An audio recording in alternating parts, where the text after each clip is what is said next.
এই জাফরা, আপনারা যারা চিন্তা করতেছেন না যে শ্বশুর শাশুড়ি থেকে আলাদা থাকবেন, অনেক সুখে শান্তিতে থাকবেন, জীবনেও সম্ভব না।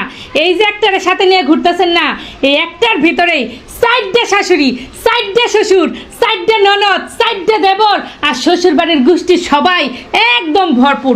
আপনার জীবন কেমনে কখন কিভাবে তেনা তেনা করতে হয় সম্পূর্ণ সে খুব ভালোভাবে জানে।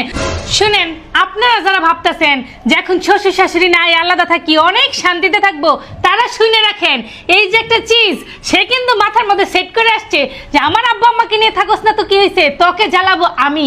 সকালে নাস্তা দিবেন, ডিম পোস্ট দিয়ে পরোটা, খাবো না আলু ভাজি নিয়ে আসো, আলু ভাজি দিবেন, মুড নাই ডাল বানিয়ে নিয়ে আসো। তারপর দুপুরে আপনি চিন্তা করবেন বাসায় কেউ নাই, আমি একটু ঘুমাই, বলবে মাছ রান্দাও মাংস রান্দাও এখন আমার খাইতে হবে।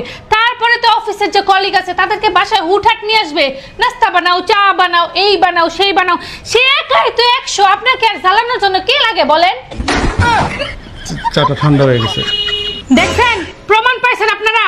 1 মিনিট হয়েছে চাটা দিছি, মাত্র চুলা থেকে নামাইছি, চা বলে ঠান্ডা হয়ে গেছে। তাহলে বলক পাড়া চাই ওরে খাওয়ানো উচিত না? আমি গরম করে আনতেছি।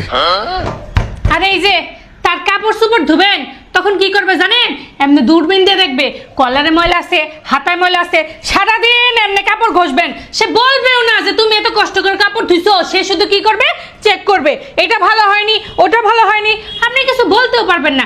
এই জামাইয়ের সাথে থাকার থেকে আপনি যদি আপনার শ্বশুর শাশুড়ির সাথে থাকতেন না, তবু তারা একটু করুণা করতো, একটু কইতো আহারে পরের বাড়ির বেটি তবু তো আমাদের জন্য করেছে। এই চিজ আপনার জন্য কোনোদিন কিছু বলবে না, খালি আপনার ভুল ধরবে, আপনার ত্রুটি খুঁজবে আর বলবে অমুকের বউ তো অনেক ভালো, পাশের বাসার ভাবি তো আরো ভালো, অমুকের বউয়ের হাতের রান্না জবরদস্ত। আমার মাথা চাকা। আর সকালাতের কথা যদি বলি, বিয়ের পর তো বউয়ের সব সকালাত পূরণ করবে স্বামী, কিন্তু স্বামী কি করে জানেন? বউয়ের বেলায় বলে কি পকেট ফাঁকা, তার দুনিয়ার সব কাজ চলে, তার সব টাকা থাকে। আমি যদি কিছু চাই তখন বলবে কি টাকা নাই। এখন এই বিয়ে আপনি প্রেম করে করেন বা পারিবারিকভাবে করেন, যখনই ছেলেরাই স্বামী নামের ট্যাগটা পেয়ে যায় তখন সব স্বামী সমান, আপনার প্রেমিকও তখন সেম হয়ে যায়।